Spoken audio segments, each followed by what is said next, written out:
Good morning, traders, and welcome to another episode of Rolling Trades. Today is Wednesday, July 23rd. My name is Alexander Turro, Senior Market Strategist here at RJO Futures. As we employ our macroeconomic playbook of growth and inflation, we like to start what we always do, and that's with the data. So following up with last week's CPI print, taking a look at the headline CPI, you'll see here that the headline CPI rose 2.67% year over year. That's representing a 32 basis point acceleration. And if you break that down further into its components, you see some softening deflation from energy alongside falling shelter. But on the other side, you see food at home accelerate with core goods picking up as well. And so as you can see here, there's an uptick in inflation in the chart.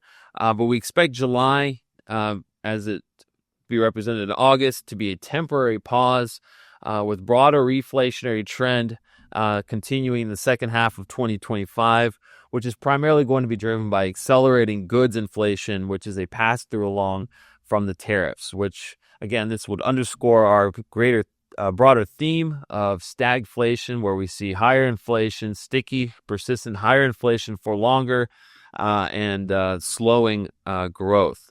Moving along to the U.S. dollar, which is the most central and component of all of global macro.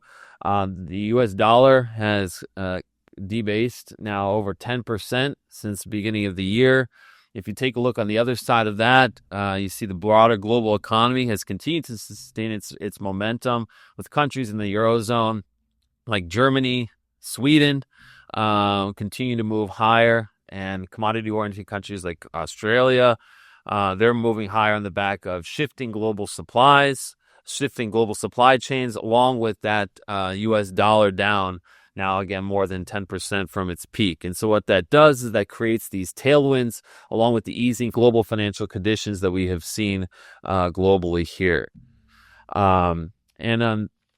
Following up on the U.S. dollar, has now had its second straight up week, closing higher for the second straight week.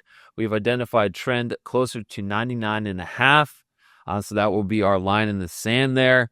You would have expected a lot of commodities to have corrected on the back of this dollar up week.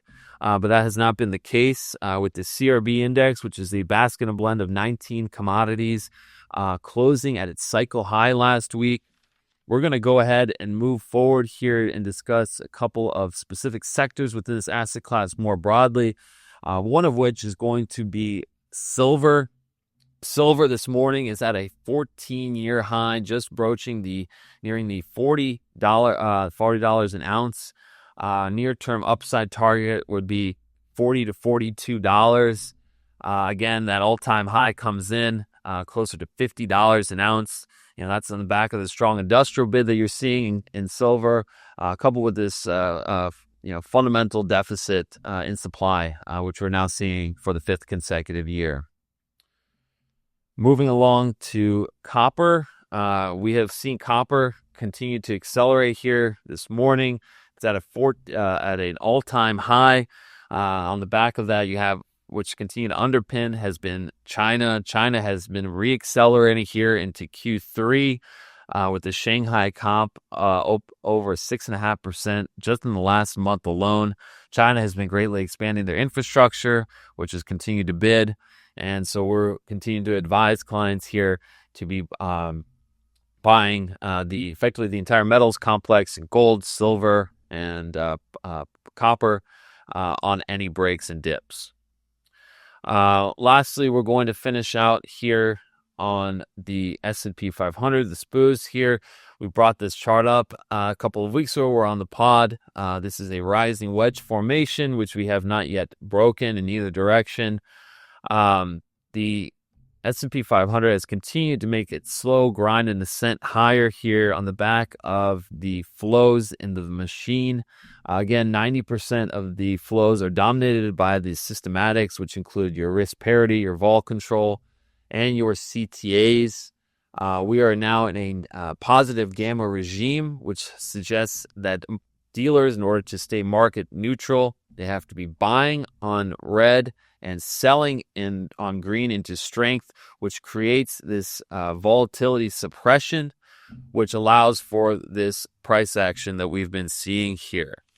Although I will note at this point of the cycle, we're seeing consensus be on the other side, with Goldman Sachs is most liquid, most short, just yesterday up 1.9%.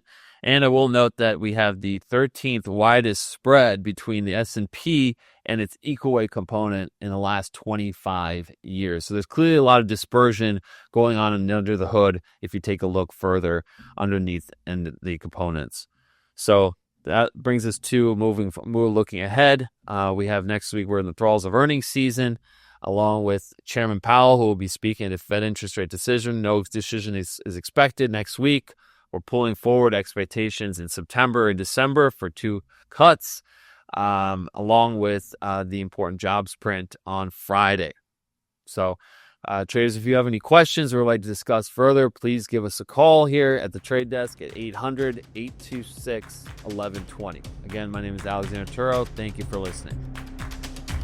The risk of loss in trading futures and/or options is substantial, and each investor and/or trader must consider whether this is a suitable investment. Past performance, whether actual or indicated by simulated historical tests of strategies, is not indicative of future results.